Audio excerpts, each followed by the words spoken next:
नमस्कार, आप हमारा उत्तराखंड देख रहे हैं और मैं हूं आपके साथ गौरव राजेंद्र। बुलेटिन की शुरुआत करते हैं। उत्तराखंड की राजधानी देहरादून के प्राचीन और सिद्ध पीठ टपकेश्वर महादेव, जिनको द्रोण की तपस्थली भी कहा जाता है, श्रावण मास में वहां से महाराज भोले शंकर की शोभा यात्रा राजधानी के विभिन्न मार्गों से होती हुई वापस टपकेश्वर महाराज मंदिर में पहुंची और जहां पर सीएम पुष्कर सिंह धामी ने शोभा यात्रा का शुभारंभ किया।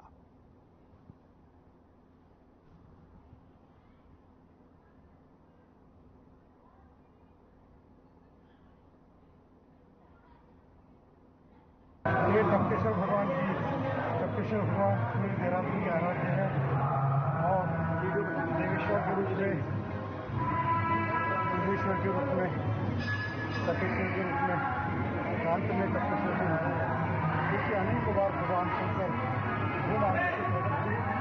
देवताओं को देवेश्वर के ऋषियों को टपकेश्वर के और अश्वत्थामा को विदेश्वर के रूप में और द्रोण की तपस्थली आप सब जानते हैं। और टपकेश्वर महाराज बड़े दयालु कृपालु आज उनकी कृपा ही सबके बरस रही है और आज से बढ़कर और भी देहरादून में कोई त्यौहार नहीं है और हर बार कुंभ से बड़ा कार्यक्रम उत्तराखंड में टपकेश्वर भगवान का ही होता है और ये सनातन का धर्म का ये दर्शन है।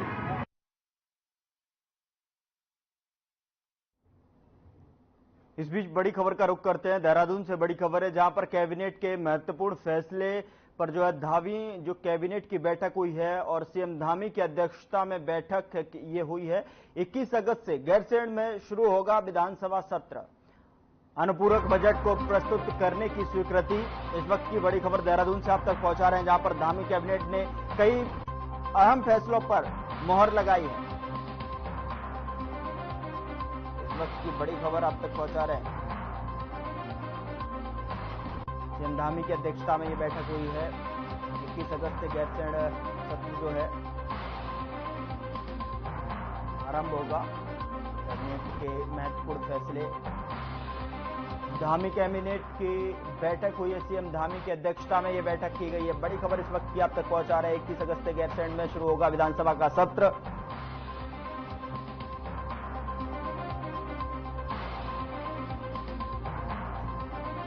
वक्त की बड़ी खबर देहरादून से आप तक पहुंचा रहे हैं।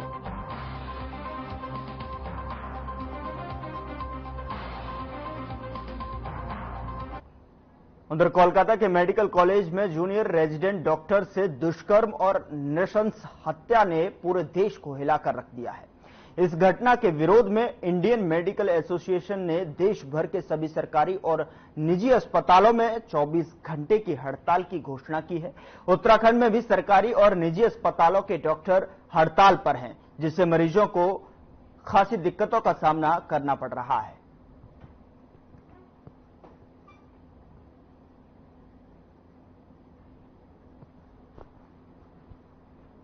रेजिडेंट डॉक्टर एसोसिएशन की तरफ से पूरा भारत में आज जूनियर डॉक्टर एसोसिएशन का हड़ताल चल रहा है। हड़ताल का कारण यही है कि हमारा जो फेलो कोलीग था आरजीकर मेडिकल कॉलेज में लड़की को ब्रूटली रेप करके मर्डर कर दिया गया था, इस मामले को लेके हम पूरा भारत में रेजिडेंट डॉक्टर एसोसिएशन और मेडिकल फ्रेटर्निटी के बिहाफ से सेफ्टी मांगते हैं वर्किंग एटमॉस्फेयर पे।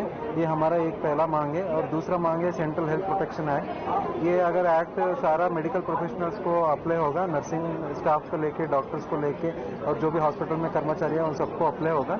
इसमें सुविधा है कि ऐसा इंसिडेंट से हमको रोक सकते हैं आगे। इसके लिए हम ये हड़ताल कर रहे हैं ताकि ये गवर्नमेंट और स्टेट गवर्नमेंट दोनों मिलके ये सेंट्रल हेल्थ प्रोटेक्शन एक्ट को बिल पास करें और जो जिसने भी ये हत्या किया है जो डॉक्टर को, उसको कड़ी से कड़ी सजा मिलना चाहिए। डॉक्टर, अगर आप महिला को डॉक्टर ही नहीं बना पाओगे, यहाँ पे जितने मरीज हैं उनमें से कोई अगर बच्ची अगर डॉक्टर बनना चाहेगी तो वो 10 बार सोचेगी कि मैं अगर जाऊंगी तो मेरे साथ ये ना हो जाए। इसलिए हम लोग तब तक नहीं हट सकते जब तक हमारे पास कोई ठोस आश्वासन नहीं मिलता, कोई ऑर्डिनेंस पास नहीं होती कि एक ऐसा कानून आएगा, सेंट्रल प्रोटेक्शन एक्ट आएगा, जिससे हम ये आश्वस्त हो सके कि ये चीजें इस अस्पताल में नहीं हो सकती।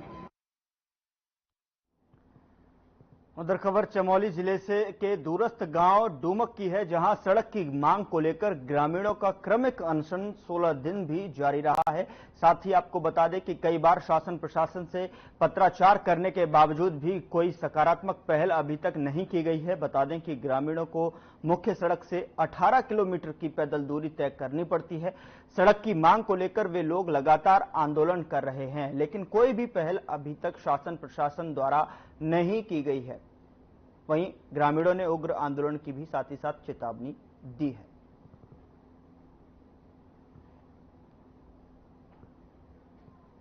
आज कार्मिक उपवास का 16वां दिन बीत चुका है और अभी तक शासन प्रशासन की तरफ से कोई संज्ञान नहीं लिया गया है। अगर 19 तारीख तक कोई शासन प्रशासन द्वारा कोई संज्ञान नहीं लिया जाता है तो 19 तारीख को हम जिला अधिकारी महोदय का पुतला दहन करेंगे। चलिए आगे बढ़ते हैं। देहरादून अभिनंदन समारोह को लेकर जो है कार्यक्रम 2024 संकल्प चयनित प्रतिभागियों के लिए कार्यक्रम रखा गया, जहां पर सीएम धामी ने कार्यक्रम में प्रतिभाग किया। साथ ही साथ चयनित प्रतिभागियों को सीएम ने सम्मानित भी किया। आइए आपको दिखाते हैं।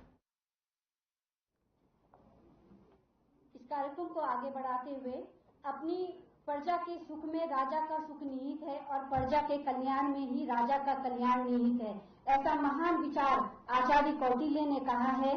प्रदेश के यशस्वी मुख्यमंत्री इन्हीं आदर्शों पर चलकर प्रदेश के चहुमुखी विकास हेतु सतत गतिशील प्रयासरत एवं संकल्पबद्ध हैं। ऐसे यशस्वी मुख्यमंत्री महोदय जी को मैं सादर आमंत्रित करती हूँ। जोरदार तालियों से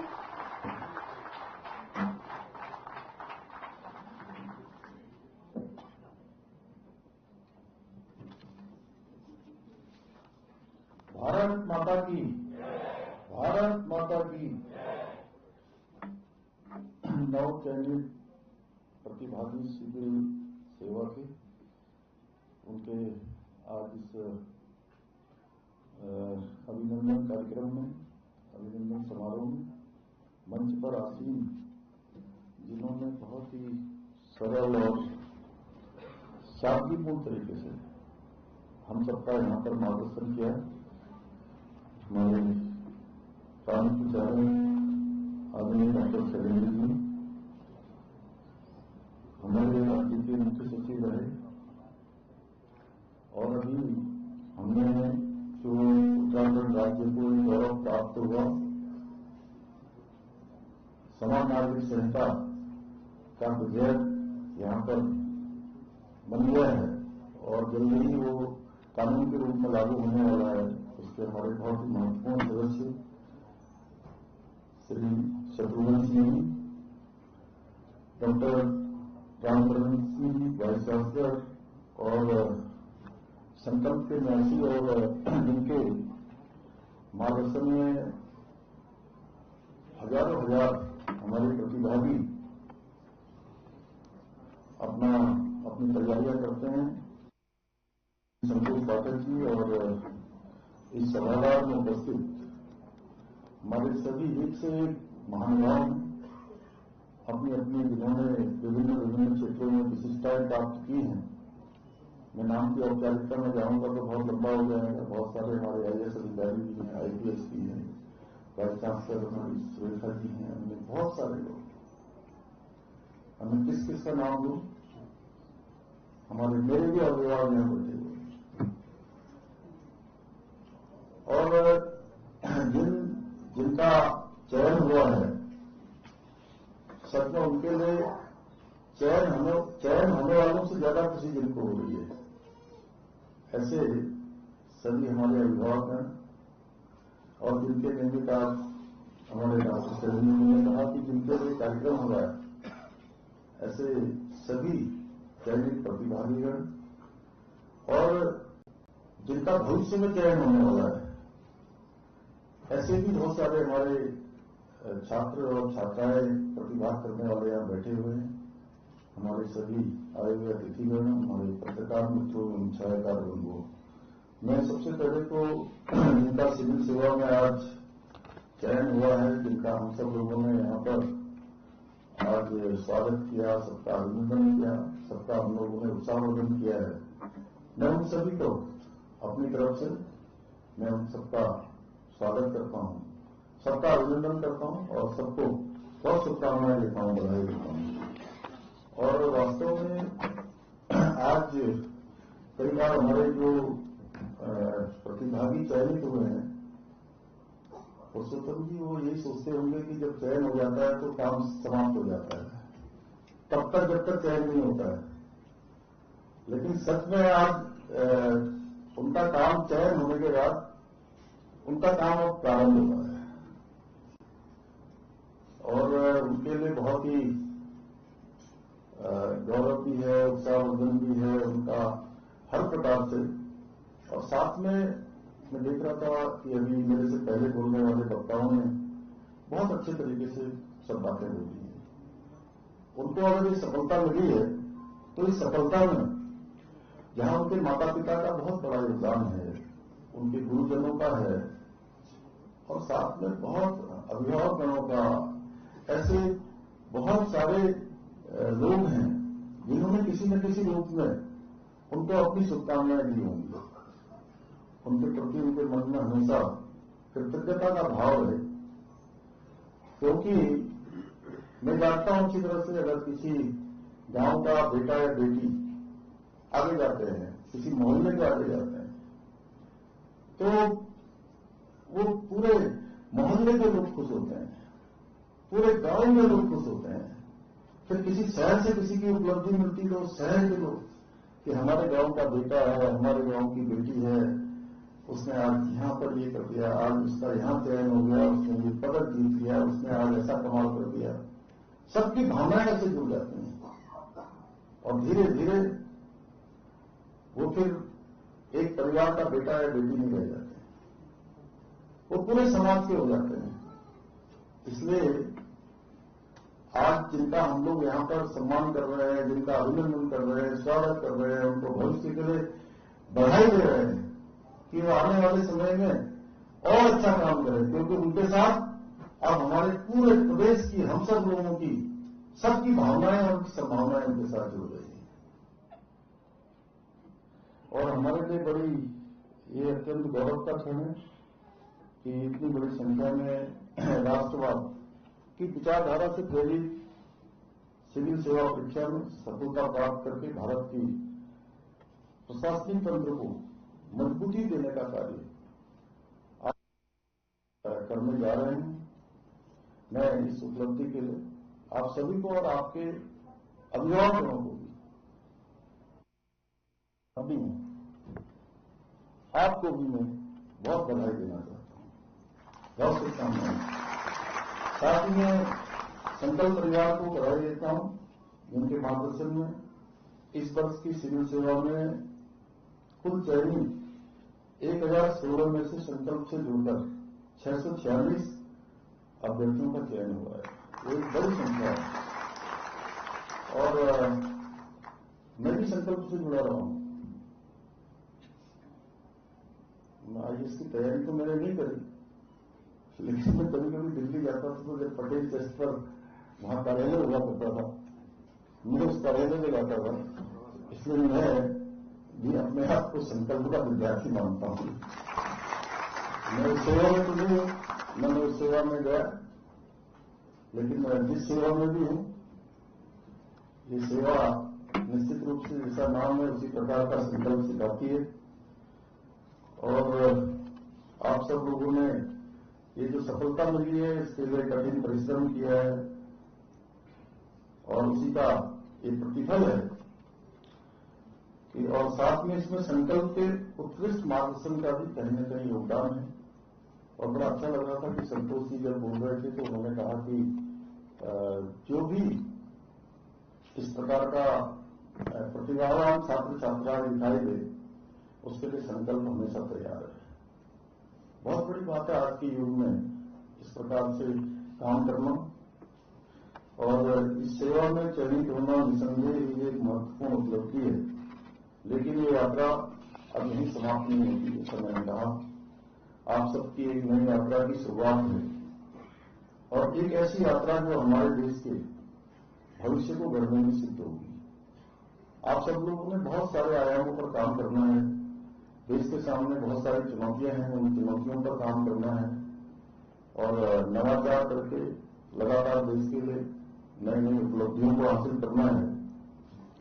और संकल्प जहां एक और हमारे मातृ संगठन राष्ट्रीय स्वयंसेवक संघ द्वारा प्रतिपादित सिद्धांतों के माध्यम से जो नई पीढ़ी है उसमें शिक्षा का प्रचार प्रसार कर रहा है और वहीं राष्ट्रवाद की प्रेरणा को जागृत करने का काम भी निरंतरता से कर रहा है।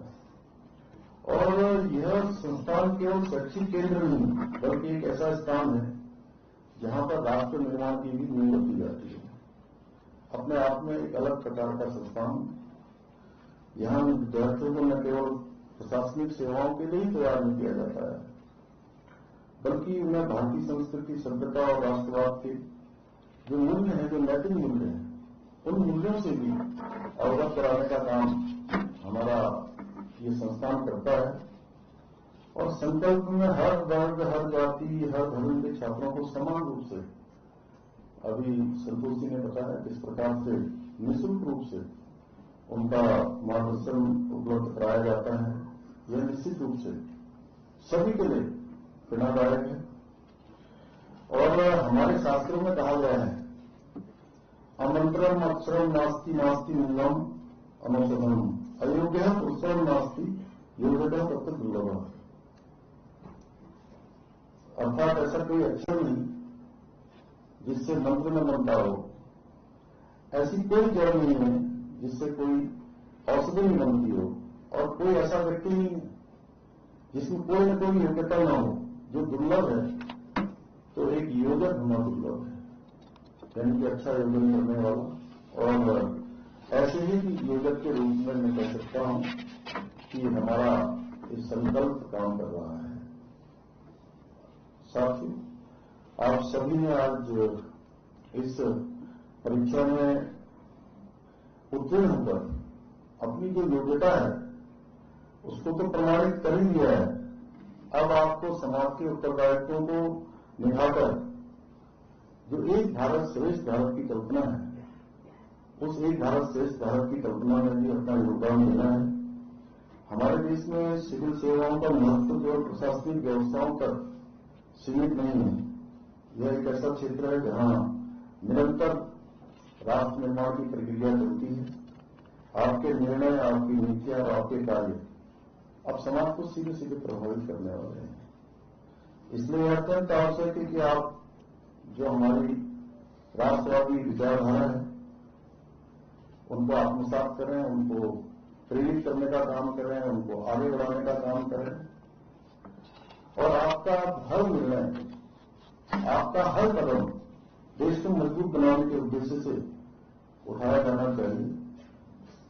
हमारा भारत सदियों से विभिन्न चुनौतियों का सामना करता आया है। हमने विदेशी आक्रमणों को, सामाजिक समस्याओं और आंतरिक संघर्षों को सहा है, लेकिन देश की आत्मा कभी भी इन चुनौतियों के सामने झुकी नहीं है। यह वही आत्मा है जो हमें सदियों से प्रेरित करती आई है। आज जब आप इस नई जिम्मेदारी को संभालने जा रहे हैं तो आपके कंधों पर देश की महान सेवा का भार है। बहुत सारे उत्तरदायित्व हैं जो आपको भविष्य में निभाने हैं। यह आपकी जिम्मेदारी है कि आप इस देश की आत्मा को और अधिक सशक्त बनाएं और इसमें बल देने का काम करें और उन चुनौतियों से उबारने में भी अपना योगदान दें जो आज हमारे समक्ष खड़ी हैं। बहुत बार ऐसा नहीं होगा कि बहुत बार आपको ऊपर से कहा जाएगा कि आपको इस प्रकार से काम करना है। बहुत बार देशकाल परिस्थिति के अनुसार भी आपको काम करना पड़ेगा। और जब भी आपको नई जगह पर काम करने का अवसर मिले तो मैं आप एक बात जरूर आपसे कहना चाहूंगा कि वहां पर जहां भी आप जाएं, बहुत लोग जिनको आज आवश्यकता है हमारी सहायता की, उनकी हम किस प्रकार से सहायता कर सकते हैं। केवल वो 10 to 5 का जो कल्चर है उस कल्चर में न जाते हुए जो मिशन कर्मयोगी कल्चर है उसको हम सब अपनाएं और वहां की ओनरशिप में जिस स्थान पर भी आपको नियुक्ति मिले कि लगना चाहिए कि 21वीं सदी के ये नए प्रशासनिक सेवा के ऑफिसर आ रहे हैं, नए प्रशासनिक सेवक आ रहे हैं, जिन्होंने सारी व्यवस्था को आमूलचूल परिवर्तन कर दिया, कि एक नया मॉडल खड़ा कर दिया। इस प्रकार का भाव आपकी ट्रेनिंग पूरे होते ही आप सबके अंदर आ जाना चाहिए। यह आपकी जिम्मेदारी है कि अपने कार्यों और निर्णयों से राष्ट्रवाद, धर्म और संस्कृति से जुड़े मूल्यों और आदर्शों का पालन करें। आज आदरणीय प्रधानमंत्री मोदी जी के नेतृत्व में हम भारत को विकसित राष्ट्र बनाने की यात्रा प्रारंभ कर चुके हैं। और सच में जब हम विकसित भारत की बात करते हैं तो उस समय भी हमें कल्पना करनी चाहिए कि जब भारत विकसित होगा तो कैसा भारत होगा, कैसी हमारी सड़कें होंगी, कैसी हमारी व्यवस्था होगी, कैसा हमारा प्रबंधन होगा, कैसे हमारे इंस्टीट्यूशन होंगे, किस प्रकार की हमारी नीतियां होंगी। ये सब हमारे विचार में आना चाहिए कि भारत विकसित होगा और उसमें हम किस प्रकार का अपना योगदान देंगे। हमारे प्रधानमंत्री जी का लक्ष्य है कि आजादी के 100 वर्ष जब पूरे होंगे तब भारत को विकसित राष्ट्र बनाना है। आने वाले समय में आप विकसित भारत बनाने की इस महत्वपूर्ण यात्रा के प्रमुख सारथी हैं, क्योंकि अगले 25 साल भारत की इस विकास यात्रा के सबसे महत्वपूर्ण साल होने वाले हैं। यानी कि अमृतकाल, इस अमृतकाल को अमृत देने का काम आप सबके माध्यम से होना है। आज हमारे प्रधानमंत्री मोदी जी के नेतृत्व में अंत्योदय के लक्ष्य के साथ भारत के निर्माण के निरंतर कार्य चल रहे हैं और इस लक्ष्य को पूरा करने में आपकी भूमिका और अत्यधिक महत्वपूर्ण होने वाली है। आपसे यही अपेक्षा है कि आप न केवल अच्छे प्रशासनिक अधिकारी बने, बल्कि अपने देश के, संस्कृति के और सभ्यता के लिए अच्छे रक्षक भी बने, सच्चे रक्षक बने।